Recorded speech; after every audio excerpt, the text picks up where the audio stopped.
Hi, welcome back to the Chronic Chronicles podcast. I'm your host, Lexi Halloran. This is my first time recording audio and video, just speaking into a camera. So it's a little bit weird. I'm not going to lie. Hopefully, I don't look too awkward for people that are physically watching me. Anyways, I'm so excited to talk with you guys today. We're going to be chatting about my journey with endometriosis, my diagnosis story. Today, I'm just super excited. I have spoken a little bit about my diagnosis story online before. On TikTok, I did like a 5-minute video as summarized as physically possible, talking about my story. So I'm excited to just have a whole episode today talking about kind of start to finish, when I got my first period, when I figured out that my period was maybe not normal, and, how I got diagnosed, and then maybe a little bit about how I'm doing now. Yeah, this involves battling through countless doctor's appointments as well as hospital stays and kind of just the persistent challenge of finding validation for my pain. My biggest symptom with endo has always been chronic pain, so this story revolves around a lot of just like really bad cramping, but we'll get to that. Before we get started, I wanted to give you guys my weekly report. One of my main goals in this podcast is creating a community.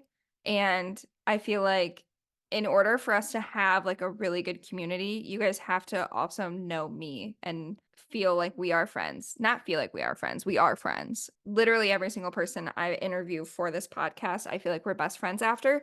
Because when we're talking about periods and pain and chronic conditions, I don't know how we couldn't be best friends after that. Everything is just so vulnerable.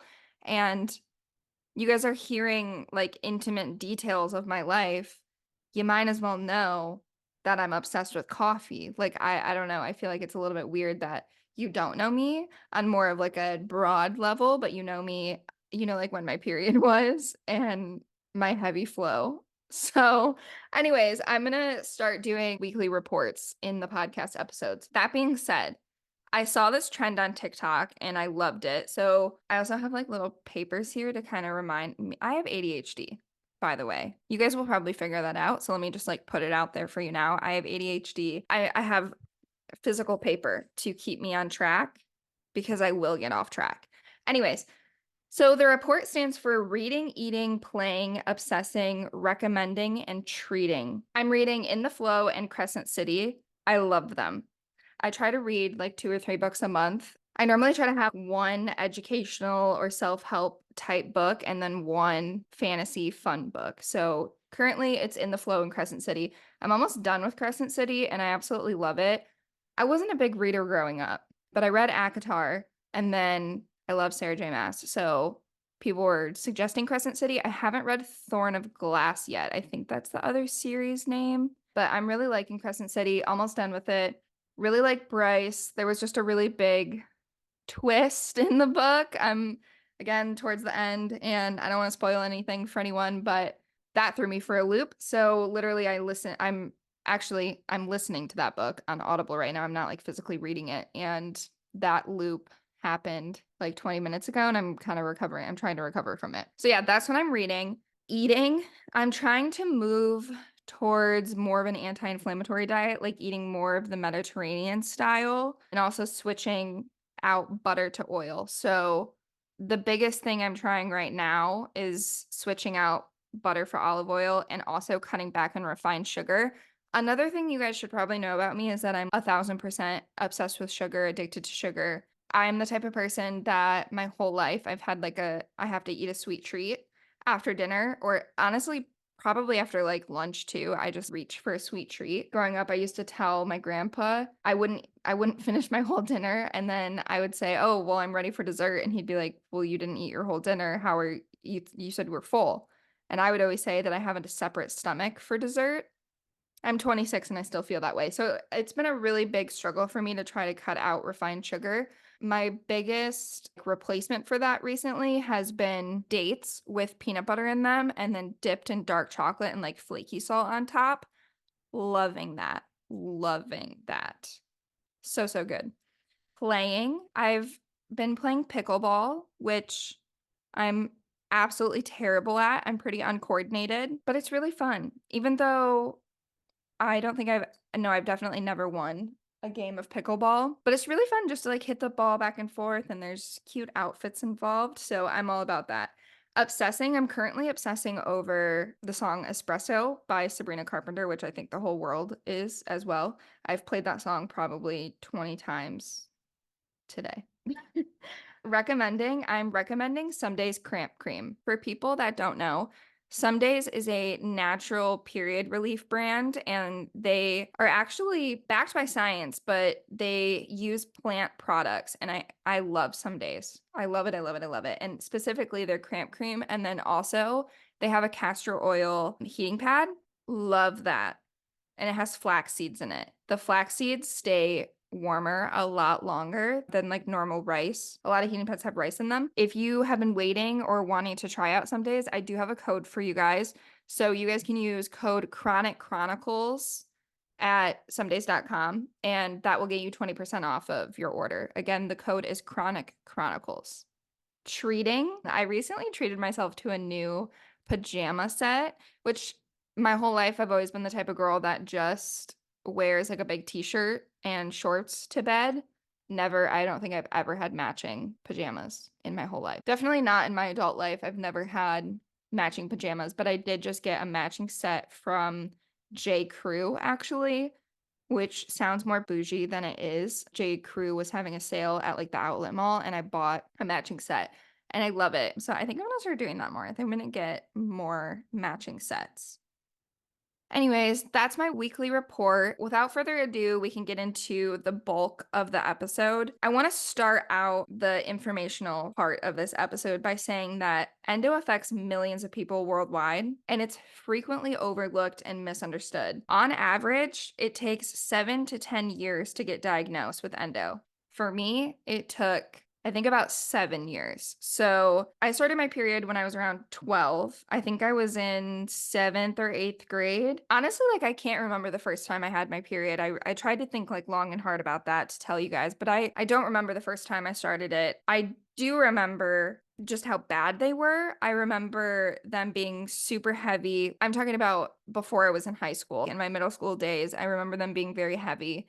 And I remember bringing multiple pants to school with me because I would bleed through things. I didn't start using tampons until I was in high school. So I was using pads, and I would always have to use basically diaper pads, which I remember being really embarrassed about when I was in like eighth grade because I felt like you could see them through my pants. Also, when I was in middle school, maybe not middle school, I think they were still popular. I don't know. The pants that I was wearing in middle school were like legging material, but they weren't leggings. People didn't start wearing leggings until I was in high school. Is that aging me? Oh well. In high school, we had Victoria's Secret pink yoga pants that were like fold over and they had pink on the back. That's aging me. We weren't wearing those in middle school, but I do remember the fabric of my pants was soft and stretchy, which is relevant because when you're wearing a huge pad, you can kind of see that. And I was always just so anxious and scared that people were going to see that. That was a lot for like a 12-year-old, 13-year-old to be dealing with. And then I also remember that I just had really, really bad cramps. I always had super painful stabbing, a knife going in you and twisting type pains. And then I would also get like electrical shocking type cramps. And that was like straight up in my vagina. I would have shocking electric shock, like cramps. And I still get those sometimes. Still unclear why that happens, but it seems like a lot of people get cramps like that as well. But then when I was in high school, I remember most of my symptoms really coming about when I was probably like 15 to 16, maybe 14 as well. My sophomore year was when I was 14 to 15 years old. I was also very young, by the way. If you're like, no way you were that age when you were in high school, I was. I started school way too early. When I was 14, 15, I was a sophomore in high school and I was having a lot of stabbing pain, really, really irregular periods. There were months that I would have my period literally for months. Like I would be bleeding for 3 months in a row. I'm not even being dramatic. And then I wouldn't bleed for like 2 months, and then I'd bleed for a long time again. Or I would bleed for like 5 days, not bleed for 3, bleed for another 5, not bleed for 3, bleed. It was just so irregular. And I felt like I had absolutely no control over my body. My main sport in high school was cheerleading, and I was a flyer. So I quite literally was above people's heads all the time. And Sophie shorts, or Sophie, I always called them Sophie shorts, but I heard somebody call them Sophie shorts the other day. Anyways, those shorts were huge when I was in high school, and they're very thin and short because, of course, we would always wear them and we'd roll them like 3 times. Not great when you got heavy flow, let me just tell ya. I will say I never, like, bled on somebody's head, but that was a really big fear of mine, like, huge. I definitely started wearing tampons in high school. I had so much anxiety, guys, like, constant anxiety that I was just gonna be bleeding, and you could see it. I felt like I was gonna be embarrassed if I was bleeding through things. Now as a 26-year-old, I'd be like, if I bled through something, I'd be like, "Oh, shit," things happen, whatever. But back then, it was a really big fear of mine. Again, sophomore year, had a lot of this, like, stabbing pain. During this time, I think there was probably a 6 to 8 month period where I was going to the hospital almost weekly. Most of the time it was, like, biweekly, and I was getting blood draws and scans, and because I had so much pain, and it was, like, under my rib cages. A lot of the times I was having these pains and I wasn't on my period, so I was just really confused because it wasn't period cramps in my head. I didn't know where they were coming from. A lot of times it was kind of like this burning feeling under my rib cage. I felt like I had to, like, grab my ribs. It felt like my rib was broken. Of course, everybody thought I was being crazy and dramatic, but it, like, literally made me fall to the ground in pain, curled up in a ball, hurt so bad I couldn't breathe type pain. And it happened frequently my sophomore year. Keep in mind, this is like 3 years after I started my period. So during that, like, 6 to 8 months, we were in the hospital pretty frequently, in doctor's offices, specialists. We went to gastro doctors pretty frequently because we thought maybe it had something to do with that. For a while there, they thought maybe I was constipated, so that was what was causing pain. They thought it was gas pains. I had all this pain, and I basically was getting gallbladder attacks is what it ended up being, according to those doctors. So after this, like, 6 to 8 month period, my aunt actually was kind of Googling things, trying to figure out a trend of, like, what was going on because we had so many scans. They were like, "Okay, it's not her spleen, it's not her appendix. We don't really know what's going on." And my aunt was typing away trying to figure out if there's anything that she could suggest for them to test. She ended up suggesting that they test my gallbladder. The doctors pretty much said no. They were like, "She is 15. Nothing's wrong with her gallbladder. That's, like, something that happens in your 40s." At the time, it was something that would happen in your 40s. It was rare for, like, a 15-year-old otherwise healthy girl to have something wrong with her gallbladder. So they said no. I remember Thanksgiving that year, I was on a liquid diet because they couldn't figure out what was wrong. And they were like, it seems like maybe food is making your pains worse. But then again, like, looking back on it, I don't remember a trend with food. Anyways, I was on a liquid diet for Thanksgiving. That sucked really, really bad. Then shortly after, I think beginning of December, my aunt just kept bringing up this gallbladder thing. Finally, the doctor agreed to do a function test on my gallbladder. I remember it made me super, super nauseous, whatever they did for that. Turns out my gallbladder was functioning at 5%. They ended up doing a surgery a couple weeks later and removed my gallbladder. In my head, everything was going to be fine after that. All my pain was from my gallbladder. It was not. The recovery after the gallbladder surgery is actually pretty similar to the recovery after the laparoscopic diagnostic endosurgery, relatively. I feel like my biggest pain after the diagnostic surgery was the carbon dioxide pains in my shoulders. Anyways, after that surgery, I kept having these gallbladder attacks, which is what we said, this, like, stabbing pain that, like, put me on the floor hunched over. I kept having them, and I was super confused. So for years, I would always say I was having, like, phantom gallbladder attacks. Gallbladder surgery, sophomore year, junior year, I was still having these phantom gallbladder attacks. Then I ended up going to the hospital when I was 16 for about a week. I told you guys about this on my first episode of the podcast. During this hospital stay, I was on my period, which no one seemed to think correlated to what was going on. And we ended up going to the hospital because I had one of these like phantom gallbladder attacks and I was on the ground crawling in pain for days. And it like knocked the wind out of me. Like I would, it was horrible. I don't remember much from that hospital stay outside of getting scans frequently. I was on pretty heavy pain meds. I wish I remembered what they were. They basically didn't know what was wrong, couldn't figure out what was wrong. We're going to take out my appendix. And my mom said no. And we went home. No answers there. Then during this time, or rewind a little bit, also my freshman year, I did go on birth control. I went on the depot shot, I think is what it's called. I had a really bad reaction to that. I just was super moody, crying all the time. It didn't help with my periods at all. I went on birth control to try to help my periods. Didn't help anything at all. So I did the depot shot for a couple months. Found out I have a blood clotting disorder, factor V Leiden. So when you have a blood clotting disorder like that, I am more prone to blood clots. And with birth control, one of the potential side effects is blood clots. It's pretty much a big no-no for me. I can't be on the pill or the shot because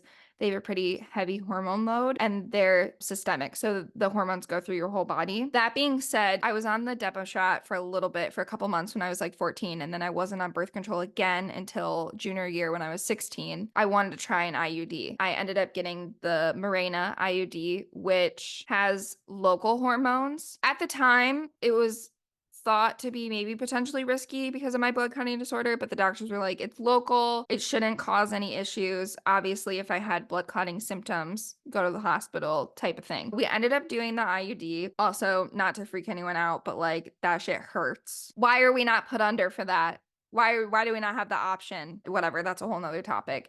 They have recently started doing like local numbing, but that means you gotta get a shot in your hoo-ha.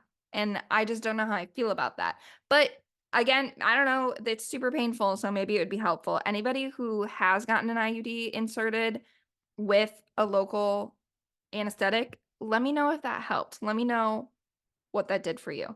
Anyways, I bled for, I don't know, like 2 weeks after that. Honestly, I haven't really bled since, which is huge for me because like I said, I had really, really heavy bleeding and that made my life really difficult. I missed a lot of school. That helped me with the rest of my junior and senior year for sure.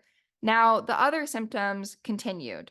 So I still had this unbearable pain that just was not explained. Like I didn't understand what was going on with that. I had really bad bloating. Those were the main two symptoms after I got the bleeding under control with the IUD. For the rest of high school, there were a lot of doctor's appointments and pretty much everything was just dismissed. They just kept saying that they've done every test that they could think of and everything was normal. I must just have a really low pain tolerance. It was really frustrating. It didn't really seem like any of my friends were going through similar things. I talked about having really bad cramping and people, my friends would be like, oh yeah, I have really bad cramps too. But I was on the ground in pain and my friends just weren't experiencing things like that. I started to feel like maybe I was dramatic and I wasn't in as much pain as I thought I was. I just started pushing through this pain and I started taking a lot of ibuprofen, which didn't really even scratch the surface of how bad my cramps were. Then I started college. My first 2 years of college, I was in the hospital a lot still. It was kind of just a repeat of high school.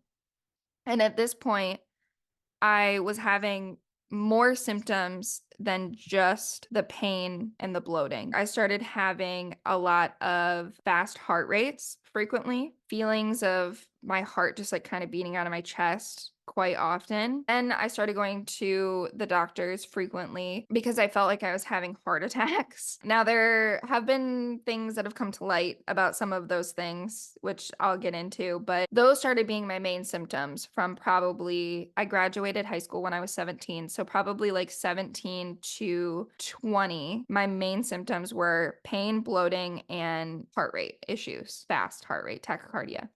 My 3rd year of college, I transferred schools to Michigan Tech, which is in Houghton, Michigan. It's in the UP. It's very, very rural. At that point, I told myself that I would get a primary doctor. My first 2 years of college, I didn't have a primary care doctor and I didn't have a gynecologist. I just kind of was going to urgent care or going to the emergency room. When I started school at Michigan Tech, I told myself I would kind of start to get this under control. At that point, I was just really frustrated and I really felt like something was wrong with me and people just were like missing it. I started also to get quite a bit of healthcare anxiety at this point.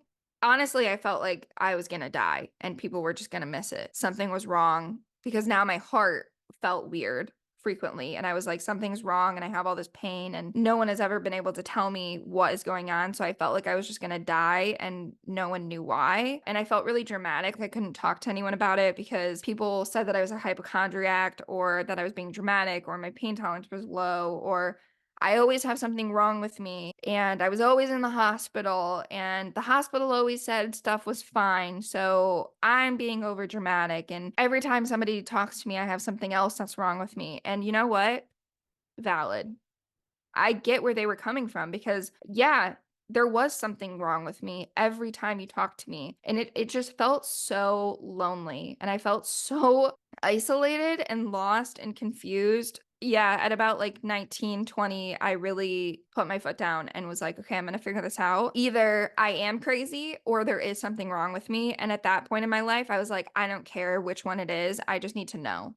I got a gynecologist, I got a primary doctor, and I started pushing forward, trying to figure out what was going on. So my primary care doctor diagnosed me with fibromyalgia. Let's Google exactly what fibromyalgia is because I don't want to say anything that's wrong. Okay. Fibromyalgia is a long-term condition that involves widespread body pain and tiredness. So symptoms include pain around the body that have lasted for at least 3 months. Often pain is described as a constant dull pain, tiredness. A person may have trouble paying attention or focusing with mental tasks too. So honestly, looking back on it, the diagnosis kind of made sense because I was diagnosed with ADHD when I was like 8. I was on medication for that for a little bit and it made me a zombie. So then I stopped taking it. I'm not on medication for it now. I haven't been on medication for it in a very long time, just because personally I feel like I can manage my ADHD and I don't like the way that Adderall makes me feel. I can't remember the other medication I tried. Ritalin? I think it was Ritalin. I didn't like the way that either of those medications made me feel. I kind of felt like a lot of brain fog and like I didn't feel like I was in control of my full brain, which is kind of weird to say, but that is what the medication made me feel like. So I found ways to manage my ADHD. For example, I feel like keeping busy helps me manage and exercise, which is interesting. But there have been studies that show that kids with ADHD do a lot better when they're on a routine, which typically comes with sports. So in my adult life, having a well thought out routine for myself actually helps. But some other symptoms on here was fatigue. That was another really, really big symptom that I had and still have was fatigue. Your girl slept 12 hours at least a night. I was exhausted even after 12 hours, and I still feel like that sometimes. I am still actively trying to get some of these things figured out, but I was like that since 12 years old. I have always slept a lot and felt like never really refreshed when I wake up. I'm just always in a constant fatigue, tiredness state. And then the other symptom on here was widespread body pain. So, yeah, of course, endo, widespread body pain. So keep in mind, the fibromyalgia diagnosis came before my endo diagnosis from my primary doctor, just based off of my symptoms that I was giving them. The diagnosis made a lot of sense. And I was like, okay, this is what I have, makes sense. What do I do?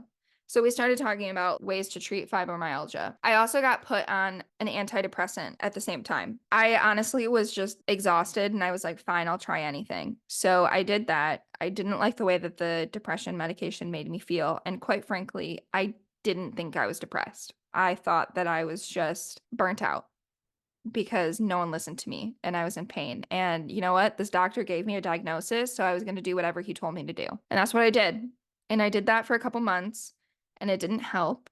So then I started seeing a gynecologist. Things started out okay. We had some pap smears, we did some testing. Everything looked fine. Keep in mind, I had been going to the hospital quite frequently. I've had quite a few intrauterine ultrasounds at this point. and everything had always looked fine. Couple months in with this gynecologist, I started my little Google Queen journey of what things could be. This gynecologist told me to start a chronic pain journal, basically just tracking my symptoms. At this point, I was also missing work and classes a lot. So tracking symptoms, when I miss classes, when I miss work, what my pain scale during that day was, like on a scale of 1 to 10, 10 being the worst, what my period looked like, which was difficult for me to track because I wasn't actively bleeding, but document if I felt moody that day or if I had sore boobs or whatever, typical things to track with that. And then also tracked my fatigue level. What else was I tracking? I think that was everything that I was tracking in that journal. And we did that for about 6 months. I think it was longer than that. I think we did that for about a year. So maybe I started seeing this gynecologist earlier. And maybe I started seeing her at the same time as the primary care doctor. Either way, the chronic pain journal was for about a year. That was one of her like main requirements before she would consider doing like any type of surgery, because when I started seeing her, I did bring up PCOS and endometriosis because I was like, can it be any of these things? And she had told me that to diagnose endometriosis, it had to be done during surgery. And I asked, can we do that? And she said, not before you do a year of journaling, which in retrospect, I don't really understand. And I didn't really understand then either, but she was a doctor, so I just did what she told me to do. Then during this whole year, I missed so much school because I was in so much pain and I was so tired. So fast forward to the surgery after like a year of the chronic pain journaling, did a couple of months of antidepressant medication, was diagnosed with fibromyalgia. Finally, my doctor agreed to surgery. This was a process. She was very against surgery. Also, keep in mind that I was in a very, very rural town. I didn't have my parents' health insurance, so, I kinda got what I got. I didn't have a lot of options in healthcare, I guess is what I'm trying to say. So, I know, like, I tell this story and a lot of people are like, "Why didn't you get a different doctor?" Or, "Why didn't you go to where your parents lived and get a doctor there?" Or do all these types of things. I'll preface with I did not have my parents' health insurance, and I was in a very, very rural town. There weren't many options, okay? That's what I'm saying. There were not many options. And I was very young. I was 20, and I didn't know what to do, so I was just listening. There was a lot of advocating that came with the surgery and a lot of fighting tooth and nail, begging her to do this surgery for me because in my head, I just needed to know. I just needed to know if it was endometriosis or not so that I could move forward. And if it was, then we could move towards a treatment plan for that. And if it wasn't, we could cross it off the list and keep looking for something else because something was wrong. Her stance on it was surgery is painful and surgery doesn't help. Regardless of if we find endo or not, endometriosis is chronic, so it doesn't matter because the pain will still be there after surgery, but now it will hurt more because you just had surgery. If it's not endo, no harm, no foul was kind of her stance on the surgery. Eventually, she said, because I kept pushing for the surgery, eventually she gave in and said that, okay, fine, she would do the surgery, but because it's exploratory, basically that insurance would only cover it if they found endometriosis. So I would need to sign and agree to the surgery knowing that there was a high chance that they would not find endometriosis because it was exploratory and they didn't know. And if they didn't find it, insurance would not cover it and I would have to pay out of pocket. Looking back on this, the fact that I agreed to this is kind of insane because I was 20 and I had no money and I don't know what I was thinking. But I'm glad that I did agree to it because they did end up finding stage 4 endometriosis, but like that was a huge gamble. I think that tells you a lot about how desperate I was feeling and how much I just needed answers. We did move forward with the surgery. Like I said, they ended up finding stage 4 endometriosis. It was supposed to be a relatively quick surgery and it was quite long. They did an ablation, so they basically burned off endometrial tissue that they could find, and I think that's pretty much only in your pelvic region. I don't think they can go much farther with ablation. After the surgery, I obviously was happy that they found endo because at least I had an answer for the pain. This diagnosis makes sense. The fibromyalgia like made a little bit of sense, but it didn't feel like the correct answer. Endometriosis made a lot more sense. And I was happy about that. She immediately combated that with there's no reason to celebrate. You now have a chronic illness and there is no cure. There are some mediocre treatments, but like this is a long haul, which is all true and valid, but I wish that we could have just celebrated for a minute longer. It's a really bittersweet feeling, finally having some answers to stuff, but then having to come to terms with having a chronic illness and realizing that this pain isn't going away. The surgery was quite painful. The recovery was quite painful. I think I was supposed to get 3 to 4 days off of school, and it ended up being more like 10 days. I couldn't walk up and down stairs by myself very easily. It was very painful. Bending was extremely painful. Getting like on and off the toilet, very painful. Any kind of bending motion was difficult. I had to sleep in a recliner basically, like in a chair sitting up. Yeah, it was just a lot of pain. And then the carbon dioxide pain, I feel like, is the worst part of any laparoscopic surgery because it's like in your shoulder blades. That is just so painful. Can they find like an alternative? I don't know if that's even possible, but can we make that not hurt so bad? I don't know why it has to hurt so bad. But it just feels like air bubbles basically in your shoulder blades. So that recovery was rough. Unfortunately, it did not help with my symptoms at all, which I don't think the ablation is really made to help with symptoms. I think the excision surgery is more of a symptom relief type surgery. The pain came back pretty quick. So, the emotional toll that being diagnosed and even just the journey to get diagnosed is a lot. And then the treatments that came after it are a lot. The diagnosis, like I said, it's very bittersweet. And I feel like it's still been a roller coaster of emotions. Even I got diagnosed when I was 20 and I'm 26 now, and I feel like it has taken me years to fully come to terms with what endometriosis is. And I feel like for a long time, I was just looking for symptom relief, and I still haven't found that. There were options post surgery and in the past couple of years that I have tried, which I'll talk about in a different episode. The mental toll and the emotional toll of having a chronic condition is a lot. Being in pain every day and realizing that, like you're going to be in pain quite frequently.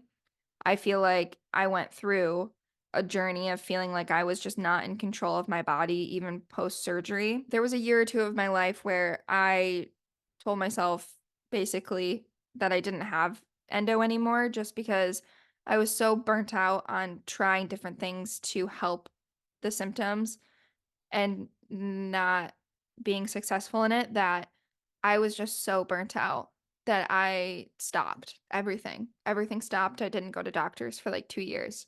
Obviously, the symptoms did not stop. The constant doctors did. My mental health has gotten better in the recent years. A lot of that has to do with coping mechanisms and strategies. Full transparency, this podcast helps me. It does. Being able to talk openly about my journey with this and still battling it helps my mental health now.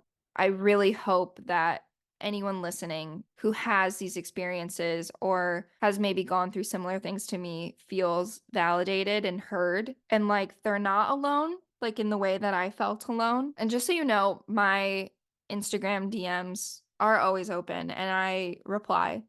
So if you feel alone and you feel like you need somebody to talk to, or you are burnt out, or you you need opinions or coping strategies or treatment options or anything like that, you want to like pick my brain on anything, I quite literally am always here for you because I needed that and I did not have it. And I don't want anyone to feel that way because it is just difficult. And it's not necessary. Like there's so many people that go through this. Like I said, 1 in 10 at least. 1 in 10 people assigned female at birth have endometriosis, and knowing that how difficult it is to get diagnosed and that It takes 7 to 10 years and people are misdiagnosed. I think the average statistic was people were misdiagnosed 3 to 4 times incorrectly before they were diagnosed correctly with endo. That all says that most likely more than 1 in 10 people have endometriosis. That's a huge number. You are not alone. I'm here to listen. I'm here to be a shoulder. I really love this community and you're important. You really are. So that being said, I think that's all I kind of have to say today. That's my journey. That was the diagnosis story. Thank you so much for listening and being here and being a part of my community. I love hearing from you. Please be sure to follow, rate, review this podcast because it really, really, really helps continue to grow our community and help reach people that need to hear these types of things. If you are interested in being a guest on the podcast, reach out to me either on Instagram at Chronic Chronicles Pod, or you can email me at thechronicchroniclespod@gmail.com. Thank you so much for listening. We will talk soon. Love you guys.